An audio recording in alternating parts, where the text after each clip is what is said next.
Prelude. Today, I share a harrowing experience from one of our loyal subscribers, Ronald Brown. It's a tale that reminds us that even the most mundane routines can be shattered by unexpected danger. Serving as the conduit for this storyteller, I present this encounter with a strong belief in its veracity, leaving it to you, the audience, to determine its truth. The story begins. Working the night shift as a custodian cleaner at Ridley & Company had always been uneventful. Each night, the office building became my domain, a silent world of desks and flickering computer screens. My world, peaceful, predictable. I preferred the solitude, the rhythmic push and pull of the mop, the gentle swish of the broom. They were meditative. My thoughts could wander free from the demands of daylight and conversation. Sometimes I'd imagine the lives lived within these walls during the day. The hurried phone calls, the clatter of keyboards, the scent of burnt coffee lingering in the air. But at night it was just me and the quiet. It was a Friday like any other. Rain lashed against the windows, blurring the city lights outside. The air hung heavy with the promise of a coming storm. I started my usual route on the top floor, working my way down. The only sounds were the swish of my mop, the distant hum of the air conditioning, and the rain outside. Around midnight, as I was vacuuming the executive suite on the 12th floor, I heard something, a faint noise, like a rustle or a distant thud. I turned off the vacuum and listened. Nothing. I shrugged it off, blaming my tired mind for playing tricks on me.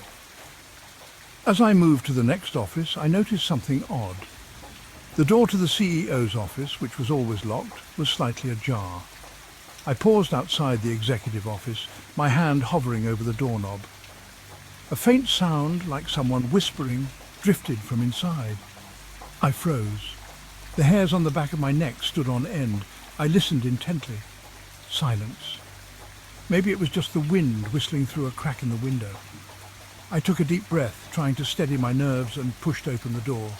The office was empty. Moonlight streamed through the large windows, casting long, eerie shadows across the room. "Hello?" I called out, my voice echoing in the empty room. No response. The only sound was the rhythmic tick-tock of the grandfather clock in the corner. In the hallway, I heard the noise again, clearer this time. It seemed to come from the stairwell. My rational mind told me to ignore it, but something compelled me to investigate. I descended the stairs, each step echoing ominously. On the 10th floor landing, I saw a flicker of movement, a shadow darting into one of the conference rooms. I followed, my pulse racing. The room was dark, but I could make out a figure standing by the window. "Who's there?"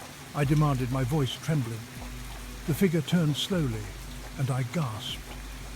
It was a man, dressed in dark clothes, with a hood pulled low over his face. "Stay where you are!" he hissed, pulling out a knife.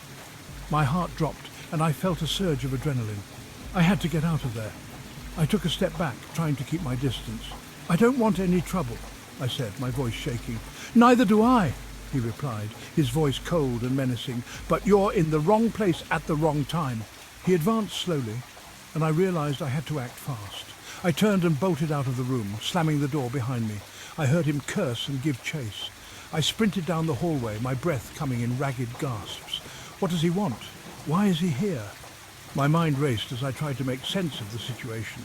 I could hear the heavy thud of footsteps closing in behind me. I raced down the hallway, my only thought to reach the elevator.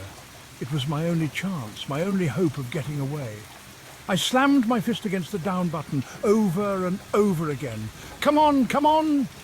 The seconds felt like hours, each moment stretching into an eternity.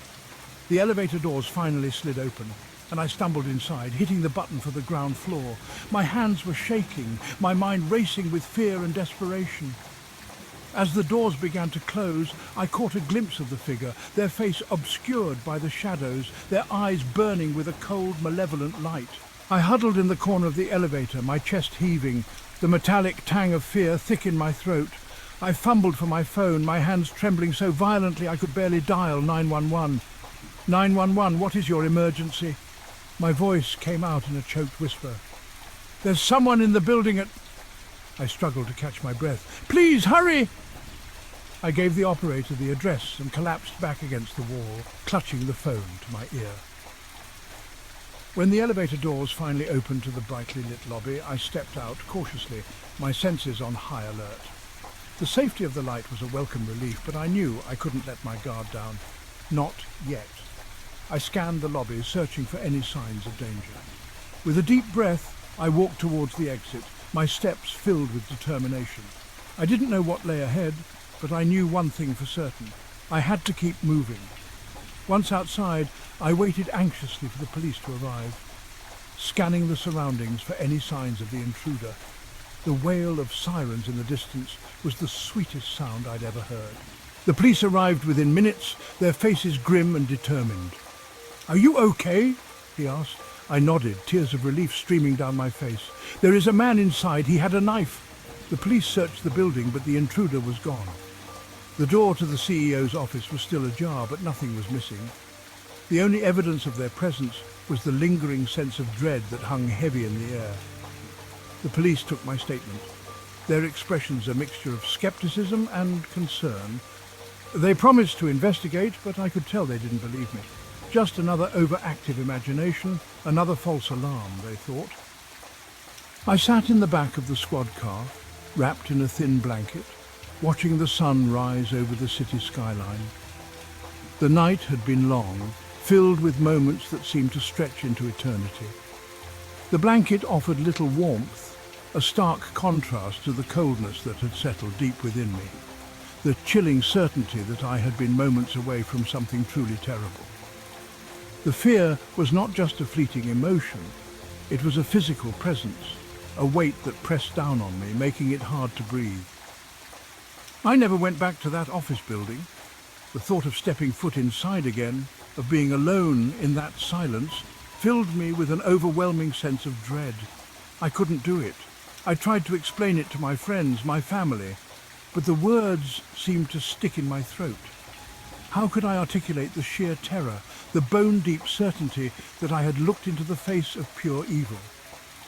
They tried to understand, but their words rang hollow. They hadn't seen what I had seen. They hadn't felt the cold breath of fear on their skin. Thank you for watching aikdastaan, where every tale is a testament to the human spirit and every voice resonates with the truth as they perceive it.